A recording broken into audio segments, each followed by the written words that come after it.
नमस्कार जी, बहुत बहुत स्वागत है आप लोगों का। 8:55 हो चुके हैं। मैं संजीव शर्मा हाजिर हूं पंजाब के सी पर दिन भर की तमाम छोटी बड़ी खबरें लेकर। आप जल्दी से जल्दी जुड़ जाइए। राजेश गंगोत्रा जी, आपका बहुत बहुत स्वागत है।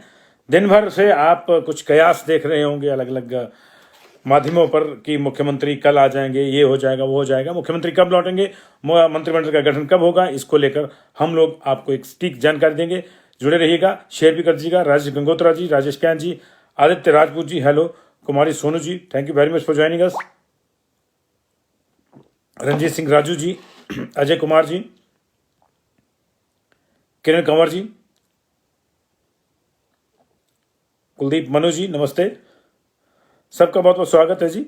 और बस 1 मिनट के भीतर हम इसको शुरू करेंगे। रोहित भाटिया, बबलू भाटिया जी, आपका भी स्वागत है। आप हमारे लक्ष्मीकांत प्यारेलाल हैं। रोहित भाटिया, बबलू भाटिया, देवेंद्र गुलेरिया जी, डॉक्टर सोनू, कुमारी सोनू, नमस्ते जी। रोशनलाल नेको जी, कैसे हैं आप? सब ठीक ठाक। दिलीप जी, विनोद कुमार जी, नीलमणि शर्मा जी, प्रवीण चौहान जी, प्रदीप सरियाल जी, संजीवन कुमार जी, रामलाल ठाकुर जी, गोपाल कृष्ण जी, बहुत बहुत नमस्कार जी आप सब लोगों को। और इसको काइंडली शेयर भी कर दीजिएगा।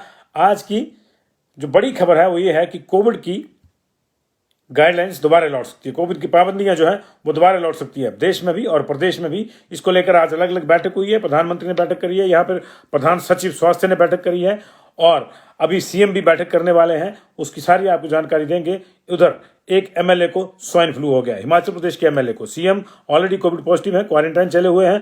और इसी बीच में एक और एमएलए कांग्रेस के जो है उनको स्वाइन फ्लू ने जकड़ लिया है और वो भी सर गंगाराम हॉस्पिटल में जेर इलाज है। इसकी जानकारी देंगे।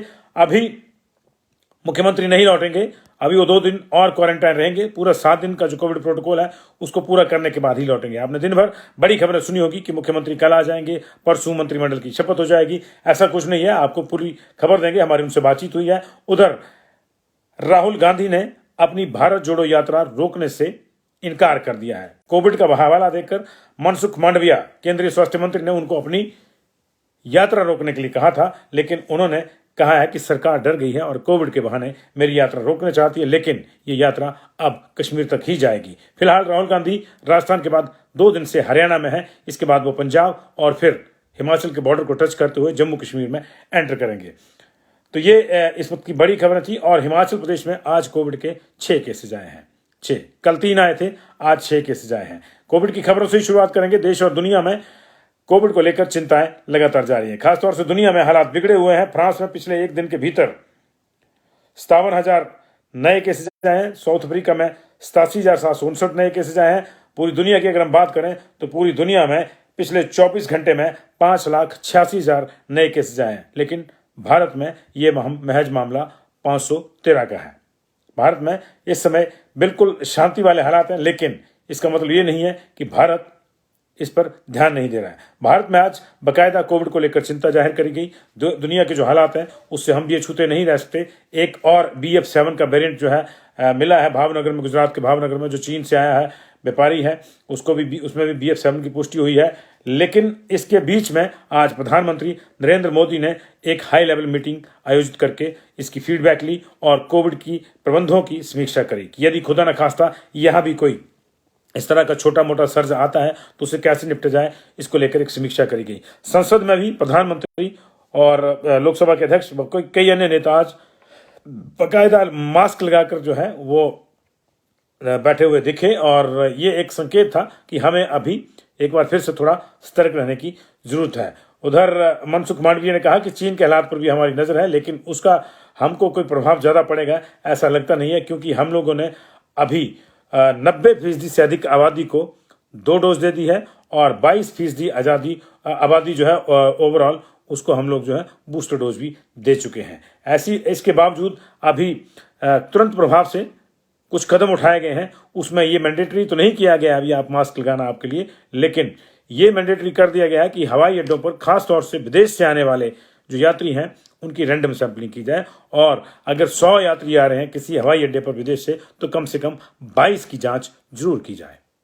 रैंडम सैंपलिंग 22 की जरूर की जाए। 22% इसका भी आंकड़ा रखा गया है। अभी कोई भारतीय अगर विदेश से आ रहा है तो उसके लिए ये अनिवार्य नहीं है कि उसका टेस्ट होगा ही होगा, लेकिन अगर किसी में सिम्टम नजर आते हैं खांसी जुकाम के तो निश्चित तौर पे उसका टेस्ट होगा। अगर राज्यों की अगर भारत की बात करें तो भारत में कुल मिलाकर अब तक 4,46,00,000 केसेस आ चुके हैं, 5,30,000 लोगों की मौत हो चुकी है और इस समय एक्टिव केस 3408 हैं। कल ये 3490 थे, यानी आज ये और कम हो गया। लगातार जो है हमारे यहाँ हालात सुधर रहे हैं, लेकिन इसके बावजूद सतर्कता जरूरी है। सतर्कता के लिए हिमाचल प्रदेश में भी आज सीएमओ के साथ प्रधान स्वास्थ्य सचिव सुभाशीष पांडा ने एक विशेष बैठक की। इस विशेष बैठक के जो लबोलवाब सामने आए वो ये आए कि सरकार 1-2 दिन में इस तरह की गाइडलाइन जारी कर सकती है कि दफ्तरों में या दूसरे सार्वजनिक स्थलों पर आपके लिए मास्क पहनना अनिवार्य कर दिया जाए। हालांकि अभी अनिवार्य नहीं किया गया, इसकी एडवाइजरी दी गई है, लेकिन इस पर गंभीरता से विचार हो रहा है।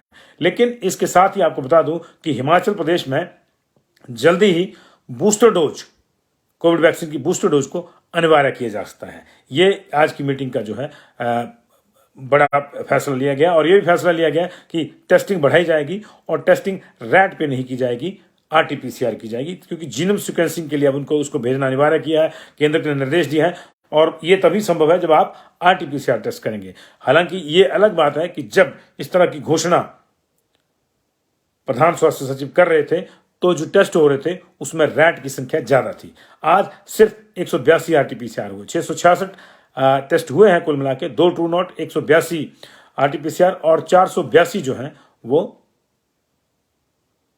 रैट टेस्ट हुए हैं। यानी अब आने वाले कुछ दिनों में आपको ये संख्या जो है ये जो डाटा है आपको बदला हुआ नजर आएगा, आरटीपीसीआर ज्यादा होंगी। तो हिमाचल प्रदेश में अभी मैंडेटरी नहीं किया गया है कुछ भी, लेकिन इस बात पे गंभीरता से विचार हो रहा है कि क्या हमको सार्वजनिक जगहों पे और सरकारी दफ्तरों में मास्क अनिवार्य करना है, स्कूल इत्यादि में मास्क अनिवार्य करना है सरकारी संस्थानों में, और दूसरा क्या बूस्टर डोज के लिए हमको मैंडेटरी का जो तमगा है, मैंडेटरी के जो आदेश हैं वो देने हैं। अभी हमारे यहाँ बूस्टर डोज की भी अच्छी स्थिति है, पूरा प्रदेश हमारा जो है उसको 2 डोज लग चुकी है। बूस्टर डोज नेशन का जो परसेंटेज है वो 22% है, लेकिन हमारे यहाँ ये 40% से ऊपर है। ऐसे में सलाह ये दी गई है कि जिन लोगों ने बूस्टर डोज अभी नहीं लगवाया गया है वो बूस्टर डोज लगवाएं, और इससे जो है कुछ दिनों के भीतर अगर हालात इसी तरह दुनिया के हालात चिंताजनक रहते हैं तो इससे फिर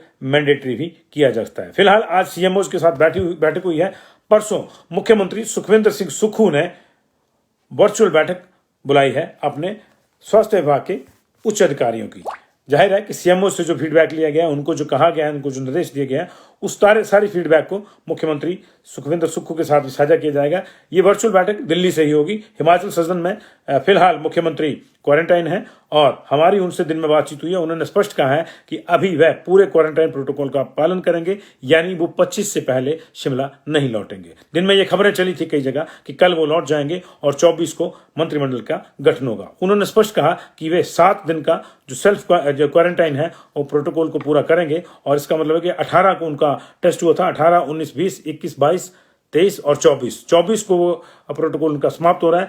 25 को वो संभवतः शिमला पहुंच जाएंगे, और उसके बाद उन्होंने ये भी कहा है कि मंत्रिमंडल का गठन सेशन के बाद ही होगा। सेशन की डेट्स जो है वो तय की जाएंगी। अब देखना ये होगा कि वो ईयर एंड पे भी सेशन करवा लेते हैं या फिर 1 या 2 तारीख के बाद जो है सेशन होता है, क्योंकि इसमें थोड़ा पर्यटन के लिहाज से हमको चीजें देखनी होगी। तो मुख्यमंत्री बिल्कुल स्वस्थ हैं, वो अपना कामकाज निपटा रहे हैं, उनमें अब हल्के सिम्टम्स भी नहीं है, लेकिन प्रोटोकॉल के तहत वो पूरे 7 दिन का क्वारंटाइन लेंगे और उसके बाद ही शिमला लौटेंगे। तो वो जो खबरें दिन में आ रही थी कि मुख्यमंत्री कल लौट आएंगे, परसों जो है कैबिनेट की ओथ हो सकती है, क्योंकि गवर्नर साहब को 25 तारीख से फिर 31 तारीख तक कहीं बाहर जाना है। उन खबरों को जो है उन्होंने फिलहाल हमारे साथ बातचीत में उन्होंने इन खबरों को निराधार बताया। उन्होंने कहा कि मैं 7 दिन के प्रोटोकॉल के बाद ही वापस शिमला लौटूंगा। तो ये जो है मामला था कोविड से रिलेटेड। अगर आज की हम कोविड की बात करें तो हिमाचल प्रदेश में आज 6 केस आए हैं और 666 सैंपल, जैसे मैंने आपको बताया 6 नए केसेज आए हैं, जिसमें से 1 बिलासपुर में आया है, 2 केसेस कांगड़ा में आए हैं, 1 केस कुल्लू में आया है और एक केस मंडी और शिमला में जो है वो आया है। कुल मिला के अब हमारे पास 24 एक्टिव केसेस हैं। पिछले कल ये 19 थे, आज एक रिकवर भी हुआ है, तो ये 18 रह गए थे, 6 नए आए तो 24 हो गए हैं। और इनमें से 7 केसेस कांगड़ा में सबसे ज़्यादा 7 केसेस हैं, 4 केसेस बिलासपुर में हैं, 1 चंबा में है, 4 ही कुल्लू में है, 3 मंडी में है, 4 शिमला में है, 1 सिरमौर में है।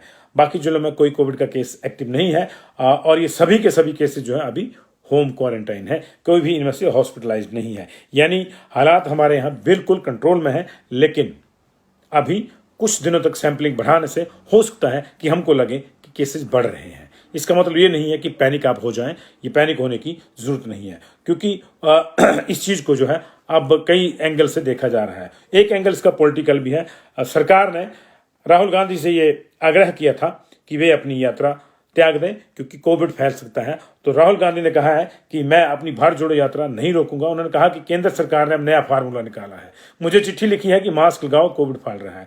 ये सब यात्रा रोकने के हथकंडे हैं। हिंदुस्तान की सच्चाई से ये लोग डर रहे हैं। हमारी यात्रा कश्मीर तक जाएगी। आपको याद होगा कि मनसुख मांडविया ने उनको चिट्ठी लिखी थी 20 तारीख को, और उसका जिक्र हमने कल भी आपको किया था खबरों में कि उन्होंने कहा था कि इसको रोक दिया जाए। दिलचस्प ढंग से उसके बाद राजस्थान में भाजपा ने अपनी जन आक्रोश यात्रा का जो शेड्यूल जारी किया था उसको रोक दिया था, लेकिन 2 घंटे के भीतर जो है उसको फिर से ऐलान कर दिया गया कि वो जन आक्रोश यात्रा जारी रहेगी। यानी राहुल गांधी जो कह रहे हैं उसमें कुछ कुछ समझ आ रहा है, कुछ कुछ समझ आ रहा है। अदरवाइज बीजेपी ने जो अपनी जन आक्रोश यात्रा स्थगित करने का ऐलान किया था उसे वह दोबारा से एज पर शेड्यूल घोषित नहीं करती।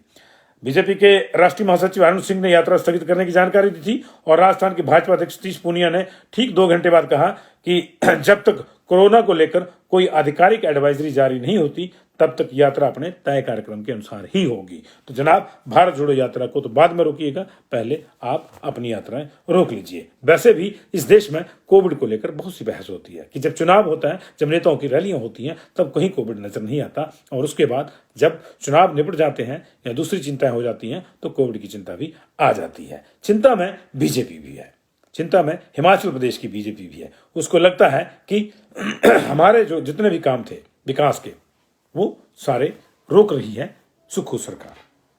आज इसी चक्कर में जो पिछले 2-3 दिन से 500 से अधिक ऑफिस बंद हुए हैं, डीनोटिफाई हुए हैं, उनको लेकर आज 8 मंडलों में बीजेपी ने धरना प्रदर्शन किया और राज्यपाल को एसडीएम्स के माध्यम से जो है ज्ञापन भेजे।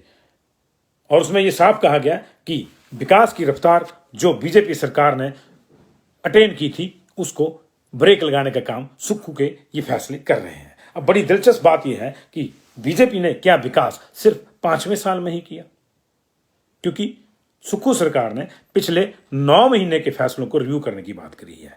2017 में जब जयराम ठाकुर बने थे तो उन्होंने भी वीरभद्र सरकार के 6 महीने के फैसलों को रिव्यू किया था, और इसी तरह से कई दफ्तर डिनोटिफाई हुए थे और कई जो लोगों को एक्सटेंशन मिली थी नौकरी में वो रद्द हुई थी, और भर्तियों पर भी रोक लगी थी। कल हमने आपको वीडियो सुनवाया भी था, ऑडियो सुनवाया था हमने उसका, जयराम ठाकुर जी का। लेकिन 4 साल में जो काम किए उनको किसी दफ्तर को डिनोटिफाई नहीं किया गया है। अप्रैल 2022 के बाद के जब चुनावी मोड में पूरा प्रदेश आ गया तो उसके बाद के निर्णयों को जो है दोबारा से जांचा जा रहा है, ये मामला है। अब ऐसे में बीजेपी को लगता है कि उसका सारा विकास जो उसने 4 साल बचा के रखा 5वें में किया, उस पर सुक्खू सरकार ने ब्रेक लगा दिया। इसलिए बीजेपी गुस्साई हुई है और अब उसने अपने आंदोलन को व्यापक रूप देने का भी फैसला किया। आज सिर्फ 8 मंडलों में धरना प्रदर्शन और ज्ञापन हुए, लेकिन अब बीजेपी ने तय किया है, उनके प्रदेश अध्यक्ष सुरेश कश्यप जी का एक बयान मेरे सामने है। वो कहते हैं कि जहां जहां ये डीनोटिफाई हुए हैं दफ्तर, वहां प्रदर्शन किया जाएगा और वहां पर जो है धरना प्रदर्शन इस तरह के किए जाएंगे। वैसे 25 दिसंबर को अपने स्थापना दिवस पर बीजेपी ने अपने विधायक दल की बैठक भी बुलाई है। अब ये बैठक की जो प्रेस नोट आया उस लिहाज से आया कि उसमें इस तरह की कुछ स्ट्रेटजी अपनाई जाएगी कि किस तरह से जो हम आगे अपने इस आंदोलन को चलाएं, ये जो डीनोटिफिकेशन के खिलाफ आंदोलन रहा। लेकिन उसमें यह नहीं बताया गया कि क्या उसमें नेता प्रतिपक्ष का फैसला भी होगा। बड़ा सवाल यह भी है कि क्या ये 25 दिसंबर वाली जो बैठक है ये सुरेश कश्यप जी की अध्यक्षता में आखिरी बैठक होगी बीजेपी की, क्योंकि चर्चा यह भी है कि उनको बदलना है। चर्चा ही क्यों, समय हो चुका है। 23 तारीख से पहले बीजेपी को कायदे से नया अध्यक्ष मिलना है। बीजेपी के भीतर ये राजनीति भी चली हुई है, कौन नेता प्रतिपक्ष होगा, कौन नया अध्यक्ष होगा, सारी चीजें चल रही हैं। चलिए, अच्छी बात है, लेकिन इतना जरूर है कि बीजेपी ने धरने प्रदर्शन आज किए और उसका क्या असर होता है क्या नहीं ये देखना पड़ेगा। कुछ ऑफिस आज भी डीनोटिफाई हुए हैं, तो ऐसा लगता नहीं है कि सुख सरकार पे उस पर कोई असर पड़ रहा है। दूसरी खबरों की ओर को हम रुख करेंगे। एक और खबर है, लाहौल स्पीति के MLA Ravi Thakur swine flu से पीड़ित पाए गए हैं। आज उन्होंने अपने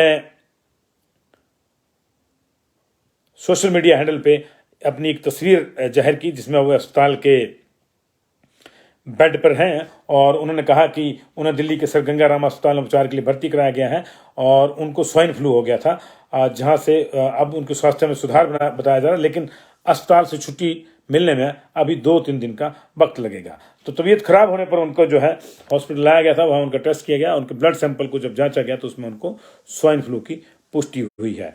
आपको बता दें कि ये भी भारत जोड़ो यात्रा में शामिल हुए थे। उसके बाद जब ये आए थे तो दिल्ली में रुके थे और उसी दौरान सीएम सुखविंदर सिंह सुक्खू को कोविड ग्रस्त पाया गया, क्योंकि उनको एक प्रोटोकॉल के तहत जब वो टेस्ट करवाया उन्होंने पीएम से मिलने के लिए तो उनको पॉजिटिव पाया गया।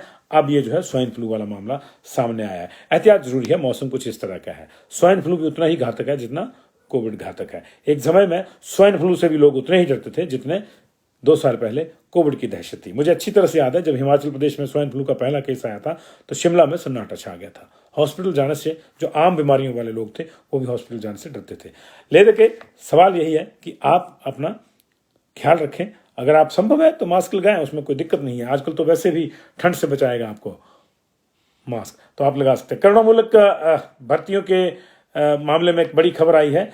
सरकार ने करुणामूलक आधार पर नौकरी देने के लिए लोकसेवा आयोग के सचिव की अध्यक्षता में कमेटी गठित की है। इस कमेटी में आयोग के अतिरिक्त संयुक्त उप अवर सचिव में से एक और अनुभाग अधिकारी स्तर का एक अधिकारी होगा। कमेटी में एक अध्यक्ष और 2 सदस्य होंगे, जिसको लेकर कार्मिक विभाग ने जो है अधिसूचना जारी कर दी है और कमेटी आयोग के माध्यम से होने वाली भर्तियों को देखेगी ताकि नौकरी देने में पारदर्शिता बने रहे। बता दें कि प्रदेश में करुणामूलक आधार पर नौकरी देने के लिए करीब 3413 मामले लंबित पड़े हैं और इनका संघ ने जो है लंबे समय तक अनशन भी किया है और अब इनको सरकारी क्षेत्र में बिना किसी देरी के नौकरी मिले इसके लिए ये कमेटी बनाई गई है। 1 साल से अधिक समय तक इन लोगों ने आंदोलन किया था शिमला में और उसी को ध्यान में रखते हुए जो है अब ये कमेटी गठित की गई है। तो ये इस वक्त की बड़ी खबरें थी और एक बार मैं फिर से आपको बताऊंगा कि मुख्यमंत्री ने हमारे साथ बातचीत में ये कंफर्म किया है कि वो अभी कल नहीं आ रहे हैं। उन्होंने कहा है कि वो 7 दिन का क्वारंटाइन पूरा करके 25 तारीख या फिर 26 को ही शिमला आएंगे और उसके बाद पहले सेशन होगा, उसके बाद ही मंत्रिमंडल का गठन होगा। तो ये जो खबरें दिन भर चल रही थी उन खबरों को आप अपने हिसाब से तौल सकते हैं। हमारी उनसे बातचीत हुई है, हम उसके आधार पर कह रहे हैं। किसी की खबर का कोई अपना सोर्स होगा। बहुत बहुत शुक्रिया आप लोगों का, इसको काइंडली शेयर कर दीजिएगा। और देश और दुनिया में चिंता जारी है कोविड को लेकर। हिमाचल प्रदेश में बूस्टर डोज अगर आपने नहीं लगवाया तो लगा लीजिए, इससे पहले कि मैंडेटरी हो जाए तब भी लगवाना ही पड़ेगा। मैंडेटरी करने पर जो है वो गंभीरता से विचार हो रहा है और इस बात पर भी विचार हो रहा है कि क्या मास्क को अनिवार्य कर दिया जाए, लेकिन बेहतर यह है कि इसको अनिवार्य करने से पहले ही आप इसको अपना अनिवार्य अंग बना लें। Thank you very much. Pawan ji, Abhiyantar ji, बहुत बहुत शुक्रिया। रमा शर्मा जी, गुरु समीर जी, कपिल चौहान जी। ऑफिस मिल जाएगी, उसमें क्या दिक्कत है, उन्होंने क्या दिया मिल जाएगी। डीए वाला मामला तो देखें जी, डीए तो मिलता ही है अंशु जी।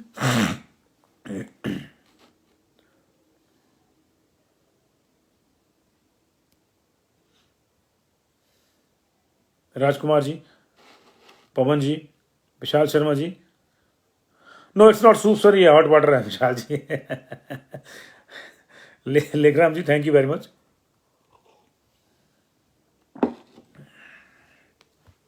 महेश जी, करमचंद भाटिया जी, विनीत शर्मा जी, बहुत बहुत शुक्रिया आपका। Rajesh Chandel ji, thank you very much, thank you very much ji आपका।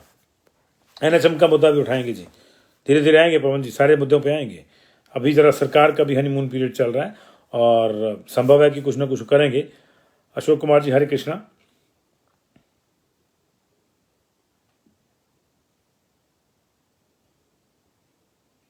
किशोरी Sharma ji, thank you very much. Vashishth Gover, good evening, बहुत बहुत शुक्रिया जी। महेंद्र शर्मा जी, आपका भी शुक्रिया। शुभ रात्रि सबको। संजीव सूद जी, अपकमिंग टूरिस्ट सीजन के लिए कोई इस तरह की गाइडलाइन अभी नहीं है, लेकिन एक ये एडवाइजरी जारी की है केंद्र ने भी और राज्य सरकार ने भी कि कोशिश करें कि भीड़ भाड़ वाले इलाकों में जब आप जाएं तो आप मास्क का प्रयोग करें, और अगर आपको हल्के से सिम्टम्स भी हैं तो आप अपना टेस्ट करवा लें ताकि जल्दी से बीमारी को पकड़ा जा सके, क्योंकि अभी ये उतनी फैटल नहीं होगी। अगर BF7 भी आता है तो माना जा रहा है कि इतना फैटल नहीं होगा देश में, क्योंकि हमारे यहाँ बूस्टर डोज तक मामला पहुंच गया है, जबकि जिन देशों में इस तरह से कोहराम मचा हुआ है वहां पे सेकंड डोज भी जो है बहुत से लोगों को अभी नहीं लगी है। हमारे यहाँ सेकंड डोज लगभग 90 to 95% लोगों को लग चुकी है और 28% लोगों को ओवरऑल देश में और 40% से ज्यादा लोगों को प्रदेश में बूस्टर डोज लग चुकी है। कपिल सिंह गुलेरिया जी, थैंक्स फॉर द कॉम्प्लीमेंट। लता प्रिया जी, क्या करवाना चाहते हैं मुझे बताइए, हम आपका मुद्दा उठाएंगे। राकेश कौंडल जी, मैं मान रहा हूं कि 10 दिन के भीतर OPS की बात कही गई थी, लेकिन मुझे ये भी मैं श्योर हूं कि OPS में उन्होंने कही तो कही है, ऐसा कोई नक्षत्र वाला मामला भी नहीं है कि 10 दिन के भीतर ही सारे लोगों ने रिटायर हो जाना है तो उनको दी जाए। रिटायरमेंट का अपना सिस्टम है, 10 दिन नहीं 11 दिन के भीतर भी दी जाएगी तो उसको कम थोड़ा कर देंगे कि 1 दिन की पेंशन कम हो जाएगी, ऐसा थोड़ा होगा। थोड़ा ये हमको देखना होगा, क्योंकि ये जो मामला है कैबिनेट का गठन के बाद ही होगा, तो कैबिनेट गठन के बाद जो है 10 दिन के भीतर कर देंगे, पहली कैबिनेट की मीटिंग में कर देंगे। अभी मुख्यमंत्री भी जेरे इलाज है, क्वारंटाइन है और पृथकावास में रह रहे हैं, तो उन चीज़ों की हमको देखना चाहिए। शादी तो टल नहीं रही किसी की उसमें नक्षत्र देखना पड़ता है।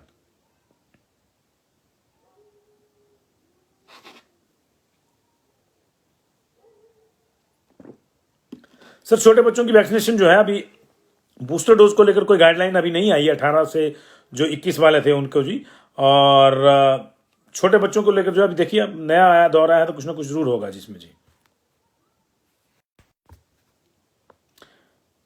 ललित ठाकुर जी, आप स्कूल क्यों बंद करवाना चाहते हैं? स्कूल बंद नहीं होंगे, वैक्सीन लगवाइए, सब काम पे जाइए। सीमेंट फैक्ट्री का मामला अभी जी 2 दिन का चला हुआ है। आज से जो है जो ट्रांसपोर्टर्स हैं उन्होंने अपनी एक पदयात्रा शुरू करी है अलग अलग जगहों से, लेकिन अभी कोई दूसरा नहीं है जी। बिल्कुल ठीक कह रहे हैं महेश शर्मा जी, स्वयं समझदार होना चाहिए हम लोगों को।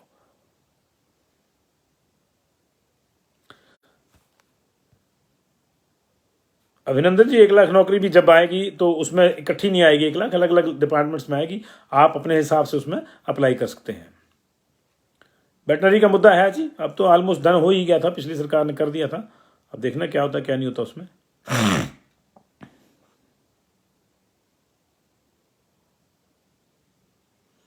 एकदम से नहीं आया मोइन शेख, एकदम से नहीं आया, ये आपको लगता है, क्योंकि आपको लगा होगा कि एकदम से दिख रहे हैं, चीन में काफी दिनों से आ रहा है जी। मीटिंग परसों है जी, परसों वो हेल्थ डिपार्टमेंट की मीटिंग लेंगे 24 को, जो कि उन्होंने हमसे बताया है।